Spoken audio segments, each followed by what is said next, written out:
So the new season of Nickyverse is finally here. And get this, there's a whole story hiding in plain sight before you even hit play. Today, we're going to decode the first 7 episodes using just their titles. Seriously, it's kind of wild to see how they build a whole narrative, piece by piece, right in the episode list. And that's really the big question here, isn't it? Can 7 little episode titles really tell a complete story? Well, we're about to find out. Think of this as, I don't know, a little literary investigation. We're piecing together clues, trying to see if there's a real story hiding in what just looks like a simple list. All right, let's dive in. Our story starts with what I'm calling Chapter 1, Small Town Troubles. The first few episodes really seem to set the stage with these small, almost everyday kinds of problems. Okay, so right out of the gate, episode 1 is called Sick Day Showdown.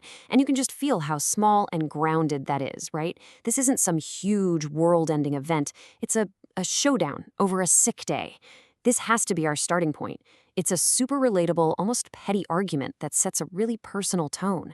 You can just picture it happening between a couple of people, behind closed doors. And that little conflict, it spills right into episode 2, Grow Up. I mean, that feels like a direct response, doesn't it? It's exactly the kind of thing someone would yell in the middle of a fight. So right away, we know the drama isn't getting solved, it's escalating. Someone is definitely getting called out for being immature. But then, just when things are getting tense, we get a total change of pace with a sweet surprise in Nickyville. This feels like a breather, a little moment of calm after all that arguing. But what's really interesting is that word Nickyville. It keeps the story super local, really contained. It makes you think this sweet surprise might just be a short-lived break from the drama. Yeah, that calm, it definitely doesn't last.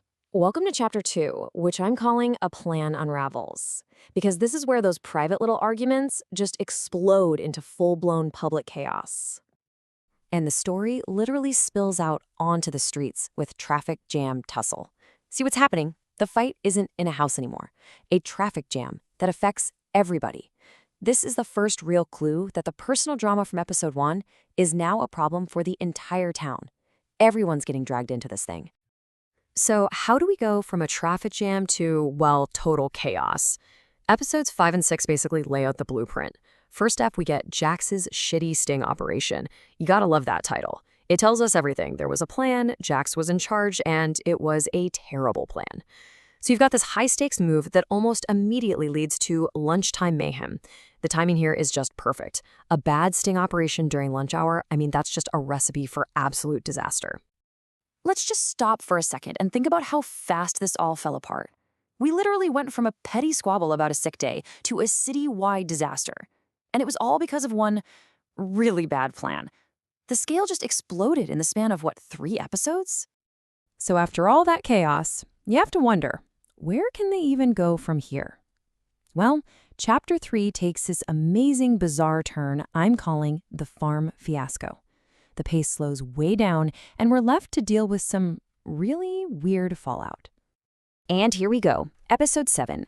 Eggs, a farm, and a wet surprise. What a title, right? It's so specific, but at the same time tells us almost nothing.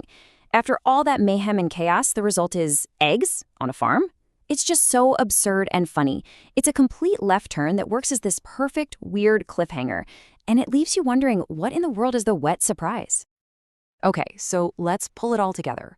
What is the story really telling us? Well, when you lay them all out like this, the titles actually form a surprisingly clear and complete story.